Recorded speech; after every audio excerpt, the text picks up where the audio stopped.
Selanjutnya Pak Dandim, monggo, monggo. Beliau ini putra seorang kiai, ya. Beliau Pak Dandim, ayahnya beliau itu kiai. Ya, jadi makanya tadi Pak Dandim saya lagi bergawe, beliau senyum terus minum kopi. Paham? Monggo Pak Dandim. Bismillahirrahmanirrahim. Rabbi shrah li sadri wa yassir li amri wa hlul 'uqdatam min lisani yafqahu qawli. Assalamualaikum warahmatullahi wabarakatuh. Yang terhormat guru saya Syekh Iqbal dan para guru-guru yang lainnya, para kiai, para alim ulama, para habaib yang hadir pada malam hari ini, saudara-saudara saya semuanya, insya Allah kita semoga dirahmati oleh Allah Subhanahu Wa Taala. Bapak-bapak sekalian, berdiri di sini rasanya saya tidak pantas.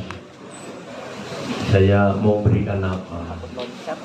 Jadi saya ingat nasihat orang tua saya. Nak, dimanapun kamu berada, ingatlah 3 perkara. 3 perkara ini memang saya cari itu di dalam Al-Quran dan hadis tidak ada. Tapi saya bisa merasakan itu intisari dari berbagai macam yang ditunjukkan oleh agama. Yang pertama, nak, dimanapun kamu berada, selalu merasalah aku ini bukan siapa-siapa. Bukan siapa-siapa artinya apa? Saya ini sama dengan makhluk Allah yang lainnya. Tidak ada lebih tingginya saya ini dibandingkan bapak-bapak sekalian. Kemudian yang kedua, aku ini orang iso popo. Ini nasihatnya bahasa Jawa. Saya ini nggak bisa apa-apa. Bisaku itu karena Allah mengizinkan bisa. Jadi kalau saya mengklaim saya bisa ngerjakan ini, saya bisa ngerjakan itu, maka saya sudah mengklaim apa yang Allah gariskan sehingga saya bisa mengerjakannya. Seandainya Allah menggariskan tidak bisa, pasti tidak akan pernah bisa. Walaupun mungkin hanya sekedar mengangkat segelas air putih. Dan yang ketiga, aku ini orang duwe opo-opo. Saya ini gak punya apa-apa. Sesungguhnya yang saya miliki, tangan, kaki, mata, rasanya saya pukul kamu pakai tangan saya. Seolah-olah ini adalah tangan kita, ini adalah hidup kita. Padahal semuanya adalah titipan dari Allah Subhanahu Wa Taala. Ketika Allah mengambilnya, memintanya kembali, maka kamu tidak akan pernah bisa untuk mempertahankannya. Maka lihatlah orang yang tadinya sehat mendadak stroke, naudzubillah menjadi tangannya nggak bisa bergerak tiba-tiba. Tanganku ada fisiknya tangannya, tapi fungsinya Allah cabut. Maka apakah kita bisa mengklaim ini milik saya? Tidak bisa. Maka hati-hatilah mempergunakannya, karena ini semuanya titipan. Jadi itu nasihat dari orang tua saya. Dan alhamdulillah saya coba cari dalam Al-Quran dan hadis, memang tidak ada. Tapi ini adalah rangkuman. Aku itu sopo-sopo. Ingat bahwa kita hanya makhluk ciptaan Allah yang tidak ada harganya di hadapan Allah. Kita butuh Allah, kita butuh saudara-saudara kita. Dan ternyata itu juga makna yang dirangkum dari surat Al-Ikhlas. Ilmu-ilmu yang diajarkan tentang tawakal, tawadu, dan sebagainya. Kemudian aku ora iso apa-apa, saya tidak bisa apa-apa. Kembali lagi kepada mentauhidkan Allah. Dan aku ini orang dia apa-apa. Sel-sel tubuh saya yang kecil-kecil saja, saya tidak punya hak untuk mengklaim ini milik saya. Jadi yang insya Allah dengan mentaati nasihat bapak saya itu walau alam. Saya juga rasanya ketika didoakan oleh bapak-bapak sekalian tadi oleh Syekh jadi Panglima ABRI atau Panglima TNI, itu hati saya, ya Allah, apakah saya pantas? Gitu. Amin. Kapolri juga Allah jadikan pantas. Jadi kembali lagi, kalau memang Allah memang menghendaki, meridhoi dan membimbing saya sehingga saya nantinya menjalankan amanah itu bukan istijrot bagi saya, insya Allah amanah akan saya laksanakan sebaik-baiknya. Tapi jika itu memang hanya sekedar istijrot, maka ridho Allah itu yang saya harapkan. Jadi bersamaan walau alam tadi, bersamaan didoakan itu, saya juga bersamaan berdoa, Allahumma anta maksudi waridhoka matlubi atini mahabbataka wa ma'rifatak. Enggak tahu kok ketika saat itu berbarengan. Jadi ketika didoakan untuk jadi Panglima ABRI atau Panglima TNI tadi, saya harapkan ridhomu ya Allah. Kalau memang ridhomu itu, saya siap laksanakan semaksimal kemampuan saya. Bapak-bapak sekalian, dengan kita melaksanakan 3 nasihat tadi, insya Allah kita tidak mudah menyalahkan orang lain, kita tidak mudah merendahkan orang lain, dan itu akan membawa keberkahan buat bangsa kita.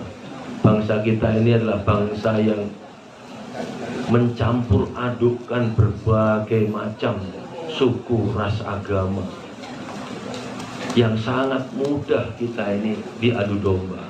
Makanya Belanda itu berhasil menjajah Indonesia karena apa? Taktiknya Divided Impera, memecah belah. Kamu itu orang sini, orang Bugis, itu nggak cocok kamu dengan orang Sumatera, dengan orang Jawa. Orang Jawa juga gitu, kamu seorang Jawa, kamu nggak cocok sama orang Bugis dan sebagainya. Sehingga Panglima Diponegoro, Pangeran Diponegoro dibuang, diasingkan, Cut Nyak dibuang ke sini dan sebagainya, supaya tidak berpengaruh lagi, dipecah-pecah.